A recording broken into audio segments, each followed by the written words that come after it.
জয় বাংলা স্লোগানটা সমস্যা এটা দিতে পারে, কিন্তু কথা হচ্ছে যখন শিডিউল প্রোগ্রাম, সেই প্রোগ্রামকে বাধা দেওয়ার জন্য কিছু লোককে জড়ো করে আমাদের যারা কর্মী যাচ্ছে তাদেরকে হামলা চালানো, এটা কীভাবে হবে? একটা কর্মী মেরে নাক ফাটিয়েছে, আমার গাড়িতে ইট ছুঁড়েছে, ভাগ্যপুরম কাঁচে লাগাই এখানে কাজটা ভাঙতে হবে। রফিক খানের নেতৃত্বে এটা হচ্ছে। প্রশাসন ছিল, সব দেখেছে,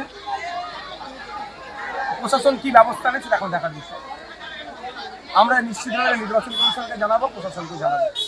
আপনার প্রচারে এভাবে বাধা দিচ্ছে, বুঝতে পারছেন তার মানে তৃণমূল কংগ্রেস সরকার সাহেব বুঝতে পেরে গেছে তার হার অনিবার্য। যতটা পারে আমাদের হ্যাকেল করতে চাইছি, তবে এইরকম করে নওশাদকে আটকাতে পারবে না। ভাঙড়ের মানুষ নওশাদের সাথে আছে, খান চিহ্নের সাথে আছে।